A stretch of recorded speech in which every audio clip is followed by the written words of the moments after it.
टीकवूड, सागवान लाकूड. त्याच्यात असणाऱ्या नैसर्गिक तेलामुळे अत्यंत टिकाऊ, पाणी, कीटक आणि सडण्याला प्रतिकार करणारे हे लाकूड आहे. हे मजबूत तर आहेच, त्याशिवाय हवामानातील बदलांनाही सहन करते. म्हणूनच घराचे किंवा पूर्वीचे जे वाडे, किल्ला ह्यांचे जे दरवाजे असायचे ते सागवानचेच असायचे. सागवान लाकूड हवामानानुसार कमी आकुंचन पावते किंवा प्रसरण पावते. त्यामुळे त्याचे जे सांधे, जॉईंट्स हे मजबूत राहतात, म्हणजेच फुगत नाही. जे अनेक लाकडासारखं असतं तसं फुगत नाही.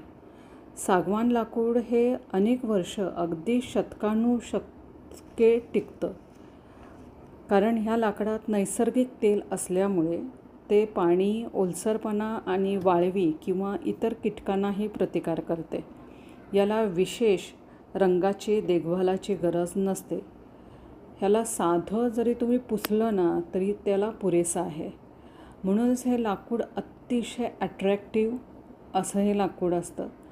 ते मजबूत तरी असतंच, त्याशिवाय त्याला कोणत्याही अशा ह्याची रंगाचीच गरज नाही आहे. त्यामुळे ते आपल्या घरामध्ये अगदी उठून असं दिसणारं लाकूड आहे. मी ह्या सागवान लाकूडमध्ये बरंचसं फर्निचर घेतलेलं आहे. त्यामध्येच हे असे टेबलही आहेत, त्यामध्ये ड्रॉवर आहेत. आता हे ड्रॉवर मला थोडेसे बैठक जे असतात, सतरंजा, त्या ठेवायला आले. हे आहे अझरबैजानवरून, मी काबू असं म्हणतात तिकडची ही आपल्या इकडे कार्पेट आपण म्हणू शकतो त्या पद्धतीचंच हे आहे. पण हे बनवायला बराच उशीर लागतो त्यांना. त्याला आपण काबू असं तिकडे म्हटलं जातं. आता इथे माझे छत्रपती शिवाजी महाराज अतिशय ह्या टेबलवर शोभून दिसत आहेत. हे ऊड अतिशय अट्रॅक्टिव्ह, सुंदर दिसायला आहे, मजबूत तरी आहेच.